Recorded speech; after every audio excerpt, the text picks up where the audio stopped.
विद्यार्थी मित्रांनो, आपण मागच्या तासिकेमध्ये जागतिक लोकसंख्या वाढीच्या संदर्भानं जागतिक लोकसंख्या वाढीचा इतिहास पाहिला.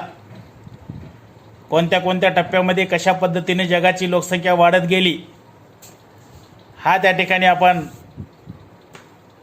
त्या ठिकाणी त्याच्या संदर्भामध्ये चर्चा केली. आपल्या लक्षातही आलं असेल की जागतिक लोकसंख्या वाढीचा दर हा कशा पद्धतीचा राहिला आहे. आपण लोकसंख्या वाढीचा अभ्यास करत असताना भारताच्या लोकसंख्या वाढीचा सुद्धा अभ्यास करणं आवश्यक आहे.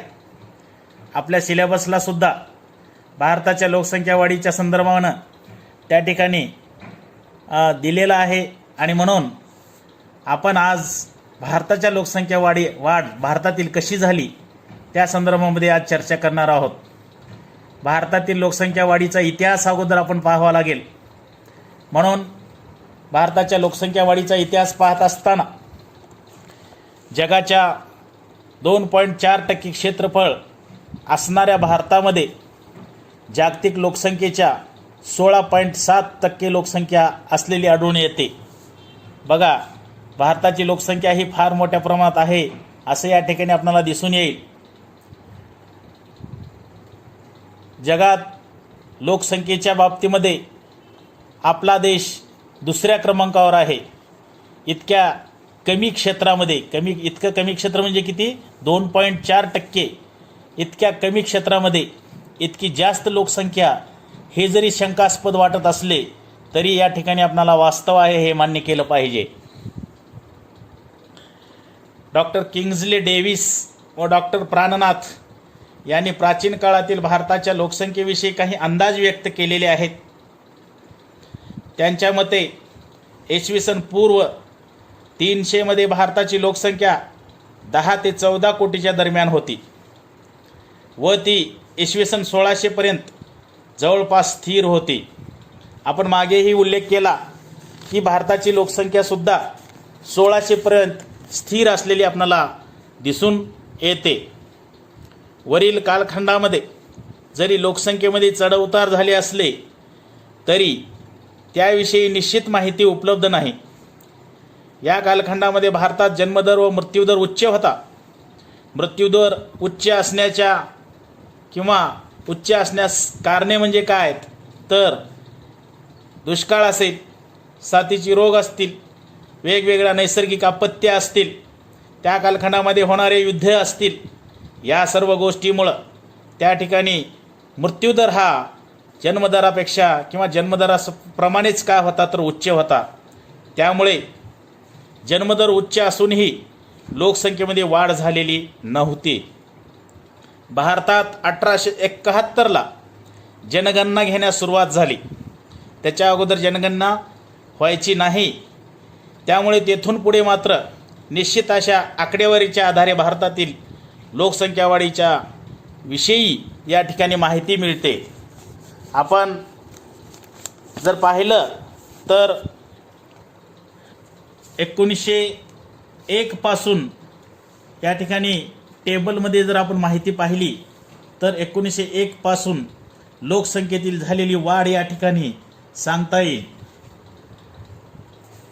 इसवी सन 1901 मध्ये भारताची लोकसंख्या, थोडंसं लक्ष देऊन ऐका, इसवी सन 1901 मध्ये भारताची लोकसंख्या 23.8 कोटी होती व लोकसंख्या वाढीचा वार्षिक दर हा 0.1 एवढा होता.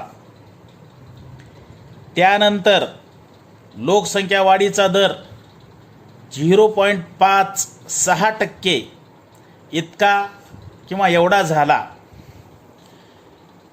1921 म्हणजे जो बरोबर 20 वर्षानंतर मात्र लोकसंख्या वाढीचा वार्षिक दर कमी होऊन तो 0.03% एवढा झाला. म्हणजेच काय, 1911 ते 1921 या दशकामध्ये प्लेग, मलेरिया, देवीच्या रोगाच्या साथीमुळं मोठ्या प्रमाणात लोक मृत्युमुखी पडले. आज आपण पाहतो जगामध्ये आणि भारतामध्ये कोरोनाचा हाहाकार या ठिकाणी पाहायला मिळत आहे. या साथीच्या रोगामुळं थैमान या ठिकाणी घातलेलं आपल्याला पाहावयास मिळतं. परंतु आजची परिस्थिती वेगळी आहे. आज आपण खूप तांत्रिक प्रगती केलेली आहे. आपण वैद्यकीय सुविधाच्या बाबतीमध्ये अनेक त्या ठिकाणी नवनवीन यंत्रणा त्या ठिकाणी वापरून या ठिकाणी मृत्यूदर किंवा मृत्यूवर त्या ठिकाणी रोखू शकतो, अशी परिस्थिती जगाची आणि आपली झालेली आहे. परंतु त्या कालखंडामध्ये म्हणजेच काय 1911 ते 1921 या दशकामध्ये आजच्या एवढी प्रगती नव्हती. आजच्या एवढ्या वैद्यकीय सुविधा नव्हत्या. आजच्या एवढा विकास नव्हता. आणि म्हणून हे जे काही साथीचे रोग त्या ठिकाणी आले, त्या साथीच्या रोगामुळं कोणते कोणते रोग होते? प्लेग नावाचा, त्याच्यानंतर मलेरिया, देवीचा रोग, यामुळे त्या ठिकाणी लोक मृत्युमुखी पडले. आणि याचा परिणाम या दशकामध्ये लोकसंख्या हा कमी झालेली आपणाला पाहावयास मिळते. लोकसंख्येचा वार्षिक दरसुद्धा त्या ठिकाणी घटलेला आपणाला पाहावयास मिळतो. 1911 ते 21च्या या साथीच्या रोगाच्या नंतर किंवा या साथीच्या रोगाबरोबरच त्यामध्ये दुष्काळ असेल, महापूर असेल आणि पहिल्या महायुद्धाची भर त्या ठिकाणी पडलेली दिसून येते. आणि म्हणून 1921 भारताची लोकसंख्या कमी झालेली त्या ठिकाणी पाहावयास मिळते. 1921 नंतर 1951 पर्यंत लोकसंख्या वाढीचा दर सातत्यानं वाढत राहिलेला आपणाला पाहावयास मिळतो. म्हणजे 1921च्या नंतर 1951 पर्यंत सातत्यानं काय झालेलं आहे? भारतातील लोकसंख्या वाढीचा दर हा वाढत असलेला पाहावयास मिळतो. भारताची लोकसंख्या या कालखंडामध्ये 36.10 कोटी झालेली आपणाला पाहावयास मिळते. तसेच लोकसंख्या वाढीचा वार्षिक दर 1.25% एवढा होता. 15 ऑगस्ट 1947 रोजी भारताला स्वातंत्र्य मिळाले आणि भारत व पाकिस्तानाशी त्या ठिकाणी फाळणी झाली. फाळणीमुळे दोन देशाच्या दरम्यान लोकसंख्येची काही प्रमाणात स्थलांतर झाली. त्यामुळे 1941 ते 1951 या दशकात शेकडा वाढ 0.1% कमी झालेली आढळते. याच दशकात दुसरे महायुद्ध आणि बिहारचा भूकंप या घटना त्या ठिकाणी घडल्या होत्या. स्वातंत्र्य उत्तर कालखंडामध्ये भारतात दरडोई उत्पन्न वाढत गेले. राहणीमानाचा दर्जासुद्धा सुधारला गेला. वैद्यकीय व आरोग्य सुविधांची त्या ठिकाणी निर्मिती झाली. शिक्षणाचा प्रसार झाला. यामुळे मृत्यूच्या प्रमाणात मोठ्या प्रमाणात घट झालेली दिसून येते. 1951 मृत्यूदर दर हजारी 27.4% एवढा होता. तर त्यात घट होऊन 1981 तो दर हजारी 15.4% एवढा झाला. 1951 भारताची लोकसंख्या 36.10 कोटी एवढी होती. ती वाढत जाऊन 1981 68.33 कोटी एवढी झाली. याच वेळी लोकसंख्या वाढीचा दर 2.22% एवढा होता. मात्र 1951 साली जन्म प्रमाण 39.9 एवढे होते. ते 1981 कमी होत जाऊन दर हजारी 37.8 एवढे झाले. म्हणजेच मृत्यूदरात मोठ्या प्रमाणात घट झालेली आपणास पाहावयास मिळते. पण जन्मदरात मात्र अतिशय मंद गतीने घट झालेली आपणाला पाहावयास मिळते. भारतात लोकसंख्येची स्फोटक परिस्थिती निर्माण झाली. भारतीय लोकसंख्येत सरासरीने